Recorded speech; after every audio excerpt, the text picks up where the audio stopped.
হে আল্লাহ, আমাদের বাবা মায়ের গুনাহ মাফ করে দিন। আমাদের সকলকে রোজা রাখার তৌফিক দান করুন। তুমি ছাড়া আর কোনো মাবুদ নাই আল্লাহ। নামাজ পড়তেছি। এটা দেখি ঘরটা কেমন দোস্ত, চল তো অন্য দোকানে যাই। কি সমস্যা আপনার? নামাজ পড়তে এতক্ষণ সময় লাগে? এভাবে করবেন বিজনেস? এভাবে বিজনেস করলে মানুষ এসে চলে যাবে এখানে। আল্লাহ তাআলা যেভাবে লিখে রেখেছেন সেভাবেই হবে ব্যবসা। আপনাদের কি লাগবে? কিনতে পেরেছিলাম অনেক কিছু, এখন কোনো কিছু কিনবো না। আপনি শুধু রাগ করছেন। কিছু না করে আপনাদের কি লাগবে বলেন, জানাবো। শোনাম বা প্রায় 15 মিনিট থেকে এখানে বসে আছি, সেটাই কোনো খেয়াল আছে আপনার?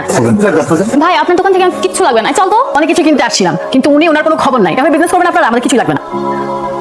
আলী, মন খারাপ করো না, রিজিকের মালিক আল্লাহ। আমার এমন কাস্টমার দরকার নাই, আমার দরকার তোমার মতো সৎ ও আলেম ছেলে। ইফতারের টাইম হয়ে গেছে, ইফতার নিয়ে আসো, একটু বাড়ায় নিয়ে এসো, কারণ বলা যায় না কখন কোন মুসাফির চলে আসে, তাদের জন্য তো রাখা দরকার না।